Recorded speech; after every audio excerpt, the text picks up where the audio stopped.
नमस्कार साथियों, मैं हूं जितेश कुमार। आज आप हमारे साथ इस बात पे हम चर्चा करने वाले हैं कि अभी पूरे विश्व के मार्केट में एक बात बहुत ही तेजी के साथ गूंज रही थी। वह यह बातें थी कि जो ब्राजील के जो प्रधानमंत्री वहां के हैं डिसिल्वा, उन्होंने अभी एक बहुत ही ज्यादा डी डॉलराइजेशन को लेकर एक बात मार्केट के अंदर छेड़ दी थी कि हम सभी लोगों को एक ब्रिक्स के अंदर जो ग्रुप है, वह ग्रुप को अपना एक जो ब्रिक्स करेंसी है या ब्रिक्स का जो यूनिट है, वह यूनिट एक बार हम सभी लोगों को निकाल ही देना चाहिए।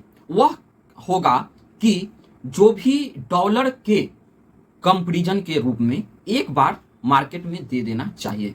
इससे हमारे जो अभी भारत के जो अभी यूएन के अंदर सेक्रेटरी हैं रणधीर जायसवाल जी, उन्होंने इस बात को अभी सरकारी तौर पे बिल्कुल खारिज कर दिया कि भारत डी डॉलराइजेशन के प्रक्रिया में बिल्कुल भी नहीं सोच रहा है और वह बिल्कुल भी इस कदम में कोई इंटरेस्टेड अभी नहीं है। अब आप सभी लोगों के मन में प्रश्न आएगा कि भारत के अंदर हम तो कुछ दिन पहले एक सेशन में बहुत ही ज्यादा सुन रहे थे कि जो भी रिजर्व बैंक ऑफ इंडिया के द्वारा जो अभी कदम उठाया गया है, वह कदम ही उठाने का मुख्य रूप से कारण यह था कि हम अब जो डॉलर का वर्चस्व है पूरे विश्व के अंदर, उस डॉलर के वर्चस्व को जितना कम हो सके वह करने की कोशिश कर रहे हैं। आखिर हम किसी भी देश के अंदर अपने देश का अकाउंट खोलने की अगर इजाजत पहले जो लेनी पड़ती थी अन्य देशों को, अब वह हम लोग बिना इजाजत के वहां के बैंक खोल सकते हैं। देखिए होता क्या है कि जैसे अपने यहाँ पे जो बैंक हम सभी लोग जानते हैं, पंजाब नेशनल बैंक हो गया, एसबीआई हो गया, बैंक ऑफ बड़ौदा, जितने भी बैंक हैं, ये सारे बैंक ऑफ इंडिया, ये सारे जितने बैंक हैं, यह बैंक किससे रेगुलेट होते हैं? रिजर्व बैंक ऑफ इंडिया से।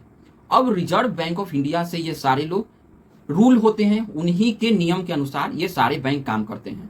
बैंकों का काम क्या होता है? बैंकों का काम होता है पैसा का आदान प्रदान करना, और वित्तीय साझेदारी से जितने भी कार्य हैं वह बैंक के थ्रू होता है। इससे जो अमाउंट है वह अमाउंट सरकार के पास रहती है। आपके पास बेशक उसका एक कागज होता है कि आपका इतना अमाउंट बैंक के अंदर है, लेकिन सारा जो पैसा है वह भारत सरकार के पास होती है। या विश्व में जितने भी देश हैं जिनके पास बैंकिंग सिस्टम है, बैंकिंग सिस्टम बनाया ही इसीलिए गया था कि जितने भी रुपए पैसे हैं वह पैसा आपके पास नहीं रहकर वह पैसा भारत सरकार के पास रहे।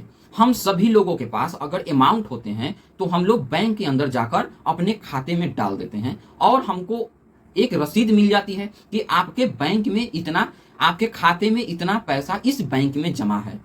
इसी प्रकार से जब दूसरे देश भी हमारे देश से जब व्यापार करते हैं तो एक माध्यम हुआ करता था कि हमारा जो डॉलर है वह डॉलर एक, जैसे कि वर्ल्ड बैंक है या यूनाइटेड स्टेट अमेरिका का जो बैंक है वहां पर पड़ा हुआ है। अब हमको कोई सामान किसी अन्य देश से लेना है तो डॉलर क्योंकि पूरे विश्व को मान्य है, तो वह डॉलर जो हमारे अकाउंट में पड़ा हुआ था वह डॉलर हम उसको उस बैंक को बता दिए कि इतना डॉलर इस बैंक इस अकाउंट में दे दिया जाए। तो वह क्या करता था कि अमाउंट जो है वह तो अमेरिका के पास ही है, लेकिन हमारे अकाउंट से पैसा काटकर वह जब हम जिस देश से सामान लिए उस देश के अकाउंट में डाल दिया। अब यहां पर खेल करता है, अब यहां पर यह करता है कि उसके लिए चार्ज बांधता है दोनों देशों से। जिसके अकाउंट में पैसा गया उससे भी चार्ज लेगा और जो पैसा दिया उससे भी चार्ज देगा। और दोनों देश से चार्ज लेने के बाद तीसरा ये भी करता है कि उस देश के अकाउंट में से सिर्फ अमाउंट ट्रांसफर हुआ है, लेकिन एक्चुअली अमाउंट है कहाँ? अमाउंट ट्रांसफर हुआ वह कागज पे बता दिया गया ना कि आपके देश के पास इतना अमाउंट आ गया, लेकिन एक्चुअली में जो डॉलर है वह डॉलर तो बैंक के अंदर ही है। और बैंक कहाँ है? बैंक अमेरिका का है। जब बैंक अब अमेरिका का है तो बैंक पैसा कैसे कमाती है? बैंक पैसा कमाती है कि अगर हमारा जो पैसा है वह बैंक के अंदर है, हमको बता रखा है कि आपका, हमको एक स्लिप दे चुका है कि आपका इतना अमाउंट बैंक के अंदर है, वही पैसा को हमको कम इंटरेस्ट देता है और वही पैसा को वह ज्यादा इंटरेस्ट में अन्य लोगों को दे देता है। मान के चलिए कि अन्य लोगों को 7-8% ब्याज पे वह पैसा लगा देता है, जबकि हमको अगर हम रखे हुए हैं तो मुश्किल से 1% या समथिंग उससे भी कम हमको मिलता है, जबकि वही पैसा से वह लगभग 10% भी क्या कर रहा है, अमाउंट को कमा रहा है। तो इससे भी प्रॉफिट हो गया। तो उसी प्रकार से अमेरिका इतना प्रकार से लाभ कमाता है और लाभ कमाता है। यहां तक तो सब कुछ ठीक था, लेकिन समस्या कहां आती है? अब समस्या आती है कि वह हमारे ही अमाउंट से एक तो पैसा कमाता है और उसके बाद हम ही को फिर आंखें दिखाता है। वह हम ही को बोलता है या किसी अन्य देश को ही बोलता है कि तुम हमारी बात मानो, नहीं तो हम तुम्हें सैंक्शन कर देंगे। अब सैंक्शन कर देंगे, एक ये तो ना इंसाफी वाली बात हो गई कि आप हमारे ही अमाउंट से कमाइए और हम ही को फिर धमकाइए। ये दोनों बातें एक साथ कैसे चल सकती हैं? तो इस सारी सिचुएशन को देखते हुए अभी जब ब्रिक्स के अंदर जो मुख्य रूप से 4-5 देश हैं, ब्राजील हो गया, रसिया, चाइना, इंडिया और उसके बाद साउथ अफ्रीका, ये जो देश हैं, ये देश इतना ज्यादा आबादी लेकर बैठे हुए हैं और इकोनॉमी भी इतना ज्यादा लेकर बैठे हुए हैं कि ये लोग ही अगर ब्रिक्स के अंदर अगर अपना करेंसी में व्यापार करने लगे तो अमेरिका जो डॉलर के ऊपर है, जो मनी जमाए हुए हैं, वह डॉलर ही खत्म हो जाएगा।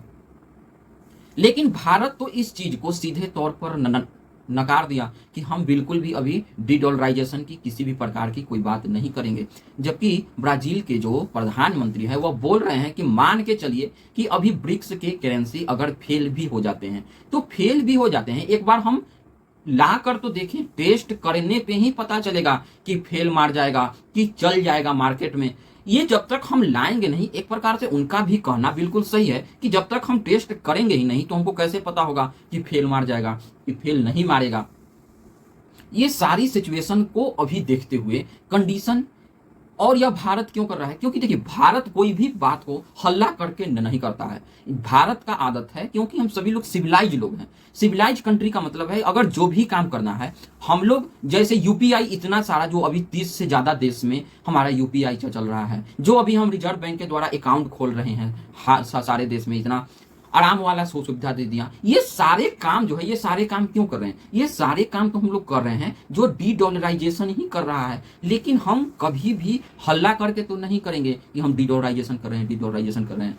ऑलरेडी हमारे ऊपर अमेरिकन का जो सैंक्शन है वह भारी पड़ते जा रहा है। अगर इसी प्रकार से हम लोग और ज्यादा अगर हल्ला करने लगेंगे तो हो सकता है हमको पूरी तरीका से सैंक्शन ही कर दिया जाए। और अभी जो हमारा इकोनॉमिकली स्थिति है वह राइजिंग वाला है। ऐसा नहीं है कि हम लोग उस पर कुछ भी करते रह जाएंगे। अगर राइजिंग वाला है तो अभी हम लोग को बहुत ही फूक फूक कर कदम रखना होगा कि कोई समस्या नहीं बने। जब चाइना जैसा, जिसके पास इतना ट्रिलियन डॉलर, बोला जाता है कि 20 ट्रिलियन डॉलर के समथिंग उसके बाद अमाउंट है, हमारे पास अभी मात्र 4 से 4 ट्रिलियन डॉलर ही है, तो उसको प्रॉब्लम होने लगती है तो हमारे देश में भी प्रॉब्लम आ जाएगी। अभी तो कुछ है ही नहीं। इसीलिए हम उस चीज से बहुत ज्यादा चिढ़े हुए सच में हैं, लेकिन हम लोग हर कदम बहुत ही आसानी के साथ और फूंक फूंक कर रखने वाले हैं। आप इसके बारे में क्या विचार करते हैं? आप हमें कमेंट के माध्यम से जरूर बताइए कि भारत को ये बिल्कुल बताना चाहिए पूरी तरीका से कि हाँ जी आप कीजिए। जब तक आपसे अनुरोध है कि आप हमारे चैनल को ज़्यादा ज़्यादा सब्सक्राइब कीजिए, लाइक कीजिए और शेयर कीजिए। कम से कम अपने दोस्तों के पास जरूर शेयर कीजिए ताकि उनको भी ये सारी जानकारी पता चल सके। और हम अंत में आप सभी लोगों से यही बात बोलेंगे कि भारत के लिए एक लाइक तो जरूर बनता है। जब तक अगले वीडियो में मिलते हैं, जब तक जय हिंद, जय भारत।